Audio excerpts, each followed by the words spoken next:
ETF index mutual funds నేర్చుకుని stock మార్కెట్లో రాణించాలనుకుంటున్నారా? వెంటనే ఈ నెంబర్కి కాల్ చేయండి. అమ్మ నమస్తే అమ్మ. నమస్తే రాధ గారు. అమ్మా నిజంగా భగవంతుడు మంచి ఆరోగ్యాన్ని చక్కగా కాళ్ళు చేతుల్ని ఇచ్చాడు అంటే అదే చాలు ఇక life అంతకు లో. మించింది నీకు జీవితంలో ఏది అవసరం లేదు. లేదు అన్ని ఇచ్చిన ఏదో ఒక కారణం చేత ఒకటి మనిషిని చంపడమా లేదా చనిపోవడమా. అంతే. అరే ఆ భగవంతుడు ఇచ్చిన దాన్ని మనం ఎంత చక్కగా చూసుకోవచ్చు. నిజంగా ఆ ఆరోగ్యాన్ని ఇవ్వని వాళ్ళకు తెలుసు ఆ బాధ ఏమిటి. అంతే కదండి, ఆరోగ్యమే మహాభాగ్యం అంటారు. భాగ్యం అని అందుకని ఊరికే అనలేదు. అలాంటి దేవుడు అన్ని ఇచ్చినాడు. ఇప్పుడు ఈ తిరుపతిలో జరిగిన ఈ అమ్మాయి ఒంటరితనం తట్టుకోలేక ఏం తోచక్క చనిపోయింది, సూసైడ్ చేసుకుంది అనేసి అంటున్నారు. ఫస్ట్ థింగ్ అసలు అర్థం కావట్లే. రెండు, పోనీ ఆ అమ్మాయి చదువుకోని అమ్మాయా? కాదు, మంచిగా చదువుకుంది, మంచి జాబ్ అండి. పొజిషన్ లో ఉంది, మంచి శాలరీ ఉంది. అసలు అయినా కూడా ఆ అమ్మాయి నేను ఒంటరిదాన్ని, నేను తట్టుకోలేకపోతున్నా. ఏంటమ్మా అసలు ఈ అమ్మాయి బాధ ఏంటి? అసలు చనిపోవడానికి కారణం ఏంటి? ఎందుకు చనిపోవాలి? ఫస్ట్ చనిపోవడం అంటే అదే మీరు చెప్పారు కదా, ఒంటరితనం. నాకెవరు లేరు, నాతో ఎవరు మాట్లాడే వాళ్ళు లేరు, నేను ఒక్కదాన్ని అయిపోయాను. నాకు చుట్టుపక్కల అందరూ ప్రతి ఒక్కరు రాధగారు ఒక భ్రమలా ఉంటారు. ఏమిటంటే ఇప్పుడు మిమ్మల్ని చూస్తారు రాధగారు ఎంత హాయిగా రోజు మేకప్ వేసుకుంటుంది, స్టూడియోకి వస్తుంది, తర్వాత చక్కగా ప్రోగ్రామ్, ఎంత మంచి లైఫ్ కదా, ఎంత హ్యాపీగా ఉన్నారని. సో ఎవరికైనా కూడా వాళ్ళ జీవితాల్లో తొంగి చూస్తే గానీ, కరెక్ట్. మీరైనా ఇప్పుడు నన్ను కూడా మేడం వస్తారు చక్కగా ప్రోగ్రామ్ అంతే. చేసుకుంటారు. సో ఎవరికి ఉండే సమస్యలు వాళ్ళకు ఉంటాయి. ఎవరి జీవితంలో కూడా ఫుల్ఫిల్ గా నేను సంతోషంగా ఉన్నాను అనే వాళ్ళు చాలా వేళ్ల మీద లెక్క పెట్టుకోవచ్చు. ఎవరికైనా ప్రాబ్లమ్స్ ఉంటాయి రాదుగా. అవును. నేను ఒంటరి వాడిని అయిపోయాను అని అంటే ఈ ప్రపంచంలోకి మనం వచ్చిందే ఒంటరిగా. అంతే. మనకు ఈ ఫ్రెండ్షిప్, ఈ తల్లి తండ్రి ఈ బంధాలన్నీ ఏమిటంటే ఇది తాత్కాలికం మాత్రమే. ఒక్కరమే వచ్చాం, ఒక్కరమే పోతాం. అలా అని మనం అదే లాజిక్ మీద బతకలేం. నిజంగా మనం ఈ భగవంతుడు ఈ ప్రపంచంలోకి వచ్చిన తర్వాత అందరితో పాటు కలిసి ఉండి, నీకు నేనున్నాను, నాకు మీరున్నారు, మనమందరము కలిసి ఉన్నామంటే నిజంగా హ్యాపీనెస్ లేదు. కొందరు జీవితాలలో మరి దురదృష్టవశాత్తు ఏమవుతుందంటే ఎవరు ఉంటారు, ఏకాకులు అయిపోతారు, ఏం చేయాలో తోచదు. సో కొంతమంది అన్ని డబ్బులున్నా అన్ని ఉన్నా కూడా నేను ఒంటరి వాడిని అని చెప్పేసి ఫీల్ అయిపోయి అదే మనోవ్యాధి పెట్టుకొని మీరు అన్నట్టుగా లేని రోగం తెచ్చుకొని వాళ్ళ జీవితాలను అంతం చేసుకుంటారు.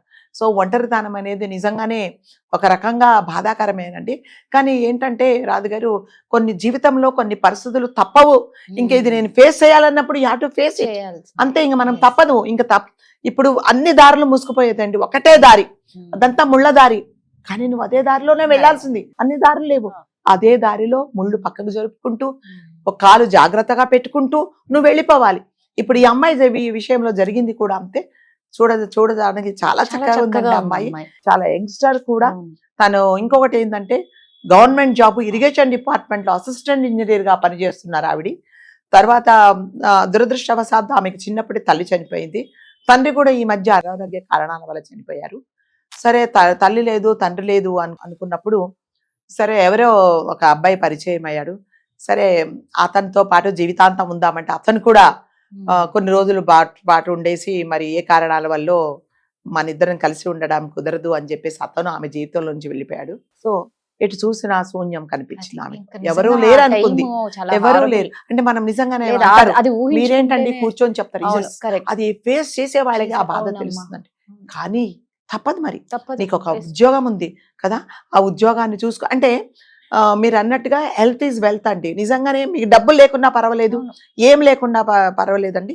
మీకు ఆరోగ్యం ఉంది అనుకోండి, మీరు ఎన్నైనా మీరు వండర్స్ చేయగలరు. ఆ ఆరోగ్యం అనేది లేకపోయినప్పుడు మీ చుట్టూ ఎన్ని కోట్ల డబ్బులున్నా, ఎంతమంది ఉన్నా కూడా ఆరోగ్యం అనేది లేకపోతే చాలా బాధ. ఈ అమ్మాయికి అట్లాంటి ప్రాబ్లమ్స్ ఏం లేదు. భగవంతుడి దయ వల్ల మంచి ఉద్యోగం ఉంది.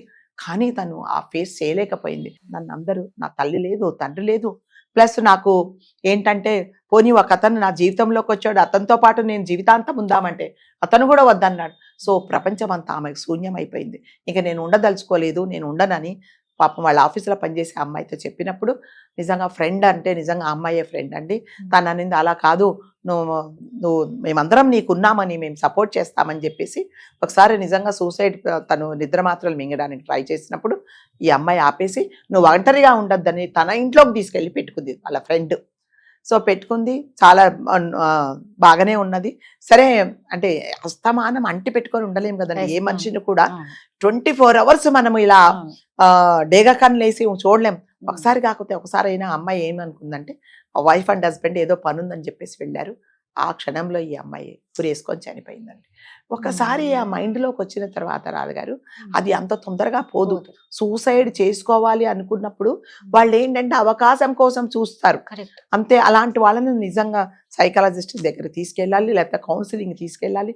లేకపోతే అంటి పెట్టుకొని ఉండకపోయినా ఎవరినో ఒకరిని ఉంచాలండి.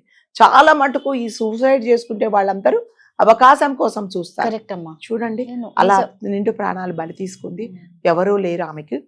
ఇంకా అంటే ఎవరూ లేరు అనుకున్నది కానీ నా జీవితంలోంచి ముగ్గురే వెళ్ళిపోయారు. ఇంతమంది నా చుట్టూ ఉన్నారు, నా ఫ్రెండ్స్ ఉన్నారు, నా మంచి colleagues ఉన్నారు, ఉద్యోగం ఉంది. నాకు మంచి ఉద్యోగం ఉందని అనుకోలేదంట ఆమె. అవును. సో అలాంటప్పుడు ఆమెకు ధైర్యం చెప్పడానికి వాళ్ళ ఫ్రెండ్ నిజంగానే చాలా సపోర్ట్ చేసింది. అన్ఫార్చునేట్ గా తను అలా చనిపోవడం మాత్రం చాలా బాధాకరము. సో ఈ ప్రపంచంలో అందరము ఒంటరి వాళ్ళమే రాధ గారు. మనం ఎప్పుడు ప్రిపేర్ అయి ఉండాలి. ఈ చుట్టుపక్కల ఉండే వాళ్ళందరూ నాతో ఎప్పుడు ఉండరు, నేను ఒక్కదాన్నే ఉండాలి అనేది నిజంగా మనం కూడా మెంటల్ గా ప్రిపేర్ అయి ఉండాలి. లేకపోతే మాత్రం ఇలాంటి నిర్ణయాలు తీసుకుంటారు. నిజంగా ఆమె చనిపోవడం మాత్రం చాలా బాధాకరము. బాధమ్మా.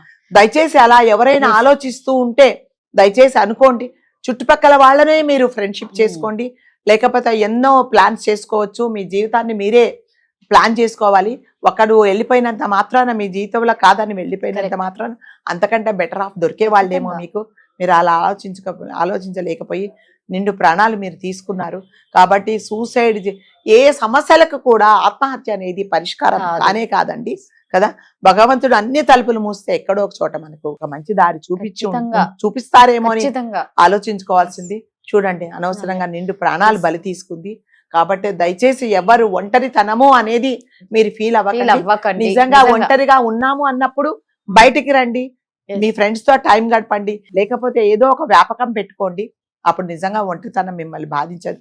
ఆ అమ్మాయి కొంచెం సెకండ్ డెసిషన్ తీసుకొని రెండో విధంగా ఇంకొకసారి ఆలోచించుంటే పాపం నిజంగా బతికేదేమో. బతికేదేమో. సో ఆమె ఆత్మకి Right. శాంతి కలగాలని కోరుకుందాము. కోరుకుందాం. ఎవరు ఇలాంటి పనులు మాత్రం దయచేసి చేయకండి. ఆత్మహత్య మాత్రం నిజంగా దేవుడు ఎప్పటికీ క్షమించడు. ఆత్మహత్య అనేది చాలా దారుణమైంది. దయచేసి అక్కడ దాకా ఎవరు వెళ్ళొద్దండి. నమస్తే అమ్మా. Thank you.